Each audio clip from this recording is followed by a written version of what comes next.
करीब ब्लैक या ब्लू जैसी दिखाई दे रही है। और जो बैकलाइट है वो आप देख सकते हैं मेरी फिंगर के हिसाब से, और ऐसे भी आप देख सकते हो। बैकलाइट जो है मेरी प्रॉपरली इसी काम कर रही है, लेकिन किसी तरह का कोई डिस्प्ले इसके अंदर अवेलेबल नहीं है। सामने लाइव एकदम फॉल्ट ओके किया। पांडा पैनल कॉमन यूज होता है, और देखिए आपके सामने प्रॉपर डिस्प्ले यहाँ पर आ चुका। नमस्कार दोस्तों, मैं हूं मनीष लूथरा, अंबाला सिटी हरियाणा से। आज हमारे पास टीवी आया है। एक्चुअल में विजडम स्मार्ट टीवी के नाम से लोकल टीवी बहुत सारे हैं अलग अलग नाम से। तो उसके अंदर जो पैनल की प्रॉब्लम है, पांडा पैनल है और 38.5 इंच का। ये ऑलरेडी पहले से रिपेयर्ड है, और जो पहले से रिपेयर्ड है इसके अंदर कुछ नए तरीके के अलग अलग तरीके के फॉल्ट्स हैं। सप्लाई के फॉल्ट भी लग रहे हैं, बेसिक वोल्टेज भी नहीं प्रॉपर बन रहे, और नो डिस्प्ले के ऊपर है। तो हो सकता है थोड़ा वीडियो लंबा हो जाए, लेकिन आप सब लोग अगर वीडियो में बने रहेंगे तो आपको आज बहुत कुछ सीखने को मिलेगा, बहुत कुछ। उसका रीज़न ये है क्योंकि इसके ऊपर थोड़ा बहुत हम ऑलरेडी पहले से काम कर चुके हैं, और जो काम किया वो काम करने के बाद क्या रिजल्ट अपने को मिला और टीवी ओके हुआ क्या नहीं हुआ, वो आपको एकदम लाइव दिखाऊंगा। और एक्चुअल में फॉल्ट क्या है, नो डिस्प्ले का फॉल्ट है, बैकलाइट ओके है। तो एक बार आपको दिखाता हूँ टीवी, और उसके बाद उसका डिस्प्ले चेक कराता हूँ। टीवी कौन सा है वो आपको चेक कराता हूँ, उसके बाद डिस्प्ले चेक कराता हूँ कि वो नो डिस्प्ले के ऊपर है, बैकलाइट एकदम ओके है। तो आप देख सकते हैं ये वाला टीवी है हमारे पास, 40 इंच के हिसाब से ही बेचा जाता है इसको। 40 इंच का टीवी है हमारे पास, और इसका ऑलरेडी मैं ये बैक साइड का खोल चुका हूँ, ओपन कर चुका हूँ। तो आपको एक बार चेक कराता हूँ और आपको सारी कंडीशन इसकी दिखाता हूँ। यहाँ पर आप देख सकते हैं इस केबल पर प्लग भी नहीं लगा हुआ, और इसको मैं एक बार बैक कवर को हटा रहा हूँ, और इसके स्पीकर के जो हमारे कनेक्टर्स हैं उनको रिमूव कर रहा हूँ। आपके सामने दोनों हो चुके हैं, और इसको साइड पे कर दिया। अब आप देख सकते हैं कौन सा मदरबोर्ड इसके अंदर लगा है वो आप अच्छे से जानते हैं।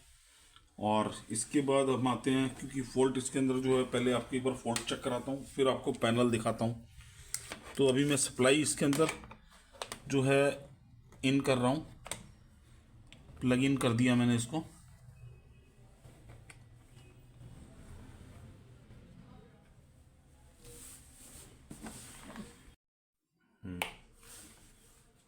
तो इसे पावर सप्लाई हम दे चुके हैं, और आप देख सकते हैं इसका एलईडी जो है वो ग्लो कर चुका।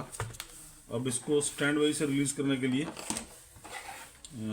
फिलहाल पावर बटन यहाँ पर जो दिया है, इससे हम इसको स्टैंड बाई को रिलीज कर रहा हूँ मैं इसको, और ये यहाँ से स्टैंड बाई रिलीज हो चुका। और आप देख सकते हैं यहाँ पर बैकलाइट इसका ऑन हो चुका। बैकलाइट आप देख सकते हैं इस जगह से ऑन हो चुका। और अब एक बार आपको डिस्प्ले चेक कराता हूँ, इसकी डिस्प्ले की कंडीशन क्या है। तो देखिए यहाँ पे जो है स्क्रीन करीब ब्लैक या ब्लू जैसी दिखाई दे रही है, और जो बैकलाइट है वो आप देख सकते हैं मेरी फिंगर के हिसाब से, और ऐसे भी आप देख सकते हो। बैकलाइट जो है मेरी प्रॉपरली इसी काम कर रही है, लेकिन किसी तरह का कोई डिस्प्ले इसके अंदर अवेलेबल नहीं है। तो अब ये ऑलरेडी पहले किसी टेक्नीशियन ने रिपेयर किया हुआ है, तो उसके जो सिम्टम मुझे मिले हैं, मतलब जो जिससे पता चला, तो एक बार आपको वो दिखाता हूँ। कोई फॉल्ट नहीं मिला, पैनल के स्केलर बोर्ड के अंदर ही फॉल्ट है जो दिखाई दिया ऊपर से। एक बार मैं आपको दिखाता हूँ। इस जगह पर आप देख सकते हैं, शायद ध्यान से देखें, ये गेट कोफ वाला पैनल है, इस साइड से गेट कोफ है इसके।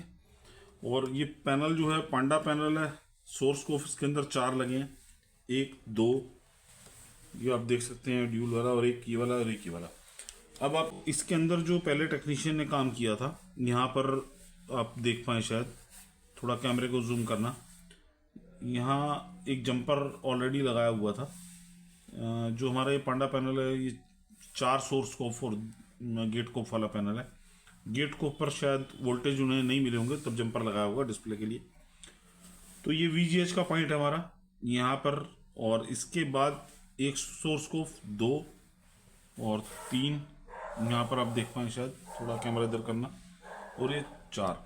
और यहाँ पर आप देख सकते हैं पांडा पैनल है 385R वाला, 38.5 इंच वाला 40 इंच में ही बेचा जाता। तो अब इसके बेसिक वोल्टेज की बात करूँ तो सबसे पहले 12 वोल्ट हमें मिलने चाहिए। तो मैं कॉमन मीटर की पिन ग्राउंड कर चुका हूँ, तो 12 वोल्ट हमें यहाँ अवेलेबल होने चाहिए, जो कि मिल रहे हैं मीटर पे आप देख सकते हैं। और आउटपुट के अंदर फ्यूज़ के 12 वोल्ट वो भी अवेलेबल है। अब इसके बाद हम चेक करते हैं इसके डीसी टू डीसी आईसी के बेसिक वोल्ट 12 वोल्ट 12 वोल्ट यहाँ अवेलेबल है नहीं, तो इस वाली कॉइल के ऊपर हम चेक कर सकते हैं।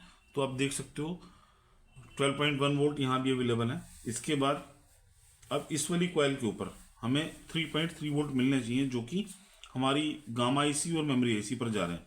तो इसके आउटपुट में एक बार वोल्टेज आप देखिए, यहाँ पर वोल्टेज ड्रॉप आउट मिल रहा है और वेरिएशन नहीं है। यहाँ 3.3 वोल्ट या 3.5 वोल्ट मिलने चाहिए थे। चलो आगे बढ़ते हैं। तो अब एक बार मेमोरी आईसी पर चेक करते हैं, यहाँ पर 3.3 वोल्ट अवेलेबल है या नहीं। तो सेम वही 2.5 है। गामा आईसी की इस कैपेसिटर पर चेक करें तो यहाँ भी वही है। जो भी आईसी है उनके आसपास जो भी बड़े कैपेसिटर लगे होते हैं वहीं वोल्टेज उन आईसी को इन किया जाता या फिर आउट होता, पर यहाँ पर जो वोल्टेज है वो मिसिंग है। और गामा आईसी की जो ये पिन्स हैं इस पर क्या कोई वोल्टेज अवेलेबल है या नहीं। तो ये वाली इससे पहले वीडियो बना चुका हूँ मैं पांडा पैनल की, और आप देख सकते हैं यहाँ किसी तरह की कोई वोल्टेज नहीं मिल रहा है। उसके अंदर भी स्टेप बाय स्टेप आपको बताया गया था, पर ना तो गामा आईसी काम कर रही है ना प्रॉपरली मेमोरी आईसी, क्योंकि वोल्टेज ड्रॉप आउट है। और आईसी ना तो डीसी टू डीसी ये हॉट हो रही है, ना ये हॉट हो रही है, ना मेमोरी आईसी हीट पे है, ना ही टीकॉन आईसी हीट पर है। किसी तरह की कोई शॉर्टिंग यहाँ मिली नहीं। तो होप सो ये है कि हो सकता है पैनल में शॉर्टिंग ना हो। तो पैनल की शॉर्टिंग के लिए अब वीजीएच वोल्टेज पे चलते हैं, हम एक बार देखते हैं कि वहाँ कोई वोल्टेज अवेलेबल है या नहीं। चेक करने का आपको बिल्कुल साधारण बिल्कुल सिंपल तरीका बता रहा हूँ इस वीडियो के अंदर। अगर आप वीडियो में बने रहेंगे तो आज आपको पांडा पैनल, इससे पिछली वीडियो में भी काफ़ी हद तक समझ आ गया होगा, और इस वीडियो में डेफिनेटली आपको पांडा पैनल का सब कुछ समझ आ जाएगा। तो वीजीएच वोल्टेज जहाँ पर जंपर लगा था मैं एक बार वहाँ मीटर की पिन लगा रहा हूँ, और आप देख सकते हैं यहाँ पर हमें वीजीएच नहीं मिल रहा। अब वीजीएल वोल्टेज की तरफ जाता हूँ, ये रहा इसका टेस्ट पॉइंट, और आपको यहाँ चेक कराता हूँ। यहाँ पर भी वोल्टेज ड्रॉप आउट है, ओनली -1 वोल्ट अवेलेबल है। तो एक बार टीकॉन पर भी चेक कर लेते हैं कितने वोल्ट मिल रहे हैं। तो टीकॉन आईसी के ऊपर वोल्टेज, यहाँ भी एक कैपेसिटर लगा, तो यहाँ पर वोल्टेज चेक करते हैं कि मिल रहे हैं या नहीं मिल रहे। तो देख सकते हैं आप 1.1 वोल्ट अवेलेबल है। टीकॉन वाले वोल्टेज 1.2 हो सकते हैं, 1.5 हो सकते हैं, मैंने डाटा शीट चेक नहीं की, पर ये वोल्टेज अवेलेबल है। इसमें ड्रॉप आउट अगर है तो बहुत कम है, लेकिन इस जगह पे कोई वोल्टेज नहीं बन रहा, ये भी ड्रॉप आउट है। तो सबसे पहला डाउट जो जाता है वो जा रहा है हमारा डीसी टू डीसी आईसी पर इसके अंदर किसी तरह की ना तो कैपेसिटर में कहीं शॉर्टिंग है, ना ही आईसी हीट हो रहा है। तो अब शॉर्टिंग कहाँ हो सकती है, तो एक डाउट बन रहा है, पिछले एक्सपीरियंस के हिसाब से आपको बता रहा हूँ। तो सबसे पहले हम वीजीएच और वीजीएल के बीच में शॉर्टिंग चेक करते हैं। हम प्लग आउट करते हैं, एक बार ऑफ करते हैं टीवी को, कोल्ड टेस्टिंग के ऊपर आते हैं और एक बार शॉर्टिंग चेक करते हैं वीजीएच और वीजीएल के अंदर। तो मल्टीमीटर को मैंने बीप मोड पे, डोयड मोड पे सेट कर लिया। अब वीजीएच और वीजीएल के बीच में शॉर्टिंग देखनी है, वो शॉर्टिंग कितनी आ रही है या नहीं आ रही। तो एक कोड मैं वीजीएच पर लगा रहा हूँ यहाँ, और दूसरी वीजीएल पर, और आप देख सकते हैं मल्टीमीटर की तरफ यहाँ इन दोनों वीजीएच और वीजीएल पर शॉर्टिंग ऑलरेडी है। अब पिनों की पिनों को एक बार रिवर्स करता हूँ, इक्वल वैल्यू है या कोई हाई वैल्यू है, और आप देख सकते हैं इक्वल वैल्यू आ रही है 122 ओम के आसपास बीप मोड पे दिखा रही है, और 200 ओम पे जाकर देखता हूँ क्या इक्वल है या कोई थोड़ा बहुत चेंज है या ज़्यादा चेंज है। तो देखिए दोस्तों, आप देख सकते हैं वीजीएच और वीजीएल के बीच में शॉर्टिंग आ रही है, और ये शॉर्टिंग इट में भी पॉसिबल पैनल से हो सकती है, और तो उसके लिए आसान तरीका ये है, क्योंकि यहाँ से गेट कोफ पे जंपर लगा, इस वीजीएल को मैं ओपन कर लेता हूँ, यहाँ से इसको ओपन कर लेता हूँ और उसके बाद एक बार दोबारा से शॉर्टिंग चेक करता हूँ। तो दोस्तों शॉर्टिंग जो मिली थी उसके लिए ये वाला पॉइंट हमारा वीजीएच वाला एक बार ओपन करना ज़रूरी है। वो इसलिए ओपन करना चाह रहा हूँ मैं ताकि ये पता चल सके कि ये पैनल की शॉर्टिंग है या स्केलर बोर्ड के अंदर किस तरह की शॉर्टिंग है।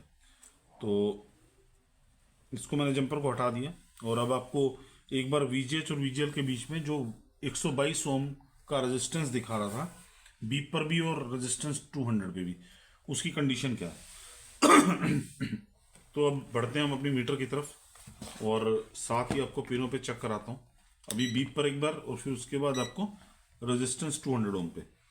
तो मैंने एक पिन यहाँ जोड़ लिया और दूसरा VGL पर।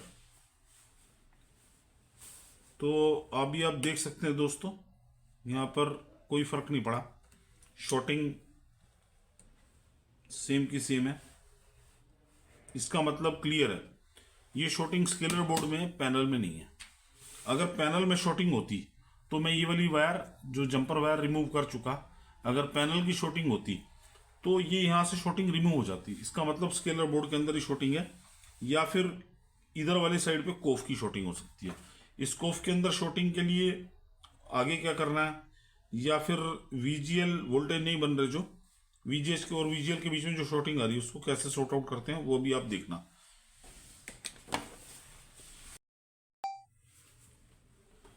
तो दोस्तों ये वाला ट्रैक VGH का है, आप देख सकते हैं ये यहाँ पर इसका ट्रू होल है इस जगह पे और ये सीधा कोफ से जुड़ा है और यहाँ पर इसका जंपर ऑलरेडी पहले किया गया था। तो ये वाला ट्रैक इस वाइट के नीचे से यहाँ आ रहा है। मैं इसे वैसे पहले कट करके देख चुका हूँ और एक बार वापस मैंने इसे जोड़ दिया था।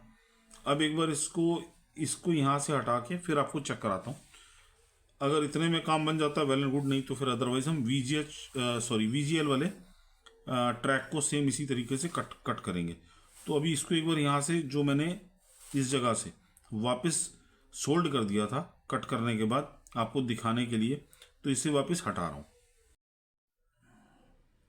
यहाँ मैं इसको एक बार वाइट पेस्ट लगा के आयरन से इसे एक बार शोल्डर को यहाँ से हटा रहा हूँ और शोल्डर यहाँ से हमारा हट चुका। और एक बार आपको दोबारा से इसके नेक्स्ट पॉइंट पे जो शॉर्टिंग हमारी आ रही थी वो शॉर्टिंग आ रही है नहीं, वो आपको एक बार दिखाता हूँ। एक बार से क्लीन कर लेता हूँ मैं थिनर से ताकि किसी तरह का हमारा जो फ्लेक्स है उसकी वजह से कोई दिक्कत परेशानी ना हो। तो अभी कट हुआ या नहीं हुआ एक बार मैं खुद से चेक कर लूँ और फिर उसके बाद आपको क्रॉस चेक कराता हूँ। तो दोस्तों ये वाला जो हमारा ट्रैक था जहाँ पर जंपर ऑलरेडी ये वाला लगा था, इसके रास्ते का ये ट्रैक मैंने ओपन कर दिया। अब यहाँ से मैं आपको एक बार चेक कराता हूँ हमारी VGH और VGL के बीच में कोई शॉर्टिंग है या नहीं। तो एक पॉइंट मैंने VGL पर मतलब एक केबल को अपनी प्रॉप को VGH पर लगा दिया और एक को VGL पर। अब यहाँ पर जो ग्राउंड वैल्यू आ रही थी GR वैल्यू वो 523 आ रही थी और इस जगह पर किसी तरह की कोई वैल्यू आ रही है, हाई वैल्यू आ रही है 1.6 के। इसका मतलब शॉर्टिंग हमारी निकल चुकी। और अब सबसे पहले इस वाली वायर को लास्ट में जोड़ते हैं। तो इससे पहले सारे वोल्टेज एक बार दोबारा से चेक करते हैं कि हमारे जो बेसिक वोल्टेज थे जो नहीं बन रहे थे, जैसे हमारा 3.3 वोल्ट नहीं बन रहा था, यहाँ से मेमोरी आईसी पर 3.3 नहीं पहुंच रहा था, गामा आईसी पर नहीं पहुंच रहा था और टीकॉन पर तो चलो 1.1 आ रहा था। वो बेसिक वोल्टेज चेक करते हैं और उसके बाद गामा के आउटपुट वोल्टेज भी चेक करते हैं। फिर लास्ट एंड हम इस वाली वायर को VGH वोल्टेज की तार को यहाँ लगाकर डिस्प्ले चेक करेंगे। तो बढ़ते हैं आगे, हम एक बार मीटर को सेट करते हैं वापस 20 वोल्ट पे और प्लग इन करते हैं टीवी को। केबल पावर केबल को प्लग इन कर लिया और आप देख सकते हैं यहाँ पर स्टैंड बाई रिलीज करने लगा हूँ मैं और ये स्टैंड बाई रिलीज हो चुका। अब शुरू से बैक लाइट भी देखिए यहाँ पर ऑन हो चुकी, जो कि पहले भी ऑन हो रही थी। इसका मतलब अभी भी किसी तरह की कोई मदरबोर्ड की तरफ कोई शॉर्टिंग आई नहीं। तो अब वोल्टेज की तरफ आपको लेके जाता हूँ। अभी 20 वोल्ट पे मीटर को सेट किया और 12 वोल्ट में कोई चेंजेस या वेरिएशन है या नहीं। तो वोल्टेज हमारे आप देख सकते हैं आउटपुट के अंदर फ्यूज़ पर 12.1 वोल्ट आ रहे हैं। और एक पिन को मैं ग्राउंड करने लगा हूँ ताकि सारे वोल्टेज आपको बारी बारी करके मैं चेक करा सकूँ। तो अब इसके बाद सबसे पहले वोल्टेज डीसी आईसी के अंदर 12 वोल्ट जो आ रहे हैं अवेलेबल है। अब इसके बाद हमारे नेक्स्ट वोल्टेज से जो मिसिंग भी नहीं थे, मतलब जहाँ 3.3 आने चाहिए थे इस बूस्ट कॉइल पर, वहाँ 2.5 वोल्ट आ रहे थे। और यहाँ चेक करते हैं तो दोस्तों देखो यहाँ पर हमें 3.3 वोल्ट मिल चुके हैं और गामा आईसी पर भी 3.3 वोल्ट आ चुके। और इसके बाद मेमोरी आईसी पर चेक करते हैं, होपफुली वहाँ भी मिल जाएंगे। तो यहाँ भी हमारे 3.3 वोल्ट मिल चुके। अब गामा की आउटपुट वोल्टेज जो थे इन पॉइंट्स पर जो अवेलेबल नहीं थे, और अगर आपको इन वोल्टेज के बारे में नहीं पता तो आप पिछली वीडियो मेरी पांडा पैनल को लेके मेरे इस चैनल पर अगर आप जाएंगे तो वहां भी आपको पता चल जाएगा। तो यहां से हम स्टार्ट करते हैं और आपको डिस्क्रिप्शन में लिंक दे देंगे इसका। तो यहाँ पर कितने वोल्ट अवेलेबल हैं, तो वीजीएच वोल्टेज एक बार आपको मैं चेक कराता हूँ। यहाँ से ट्रैक काट दिया था और मीटर की तरफ लेके जाना। आप देखिए यहाँ पर वीजीएच वोल्टेज बन चुके हैं हमारे 27 वोल्टेज जो वीजीएच बन चुके, तो होपफुली वीजीएल भी बन चुके होंगे जो कि -7 वोल्ट के आसपास आने चाहिए। हमारे वीजीएल वोल्टेज भी -6.2 वोल्ट आ चुके हैं। अब हम चलते हैं गामा आईसी की तरफ। गामा आईसी जो है इसके जो वोल्टेज हैं वो पिछली अगर आप वीडियो देखेंगे मेरी तो उसके अंदर आपको इसके वोल्टेज की उस वीडियो के अंदर बताया हुआ मैंने। तो एक बार इसके सारे आउटपुट वोल्टेज भी आपको एक बार चेक कराता हूँ। तो देखिए यहाँ पर मल्टीमीटर की तरफ देखिए, मल्टीमीटर को नज़दीक ले आता हूँ ताकि इजी हो जाए। लाइट ऑन कर देता हूँ। तो यहाँ पर आप देख सकते हैं कितने वोल्ट आने हैं, 0.1 वोल्ट। ये धीरे धीरे बढ़ते चले जाएंगे। 3.1 वोल्ट, अगले स्टेप पर 3.8 वोल्ट, फिर 4.5 वोल्ट, 4.9 वोल्ट, नेक्स्ट पॉइंट पे 5 वोल्ट, उसके बाद 7.3 वोल्ट, उसके बाद इधर वाले पॉइंट पे 8.4 वोल्ट, नीचे 10.2 वोल्ट, उसके बाद उससे नेक्स्ट पॉइंट पर 10.5 वोल्ट, उससे नेक्स्ट पर 10.9 वोल्ट, उससे नेक्स्ट पॉइंट के ऊपर आप देख सकते हैं 11.5 वोल्ट, 11.5 वोल्ट, फिर 12.2 वोल्ट, और उसके बाद लास्ट पॉइंट पे हमारे 15.1 वोल्ट। अब हमारे एवीडीडी वोल्टेज भी यही है लास्ट वाले जो आ रहे हैं। इसका मतलब हमारे सारे वोल्टेज बन चुके हैं। अब हमारा लास्ट काम क्या रह गया, अब लास्ट हमारा आखिरी काम ये रह गया। उसके बाद हम डिस्प्ले चेक करेंगे। हमारा जंपर लगाने के बाद ये वीजीएच वोल्टेज पे जंपर लगाने के बाद होपफुली 99% मुझे उम्मीद है कि हमारा डिस्प्ले बन जाना चाहिए। और अगर डिस्प्ले बन जाता है तो आपको उम्मीद करता हूँ ये सारे वोल्टेज के बारे में भी सब समझ आ गया होगा। तो बढ़ते हैं इसको एक बार सोल्ड करने के बाद डिस्प्ले की तरफ।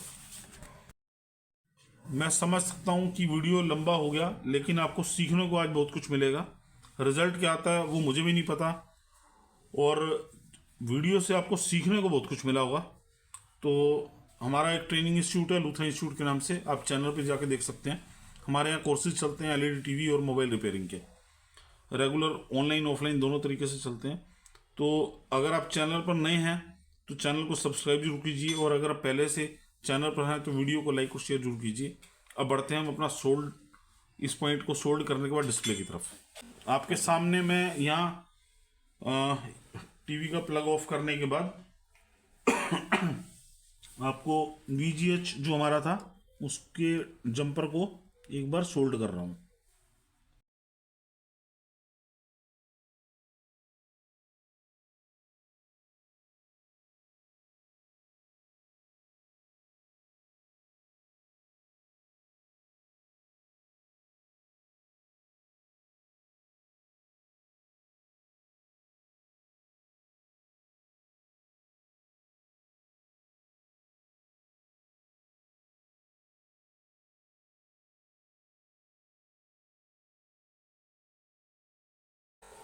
तो जंपर हम लगा चुके हैं।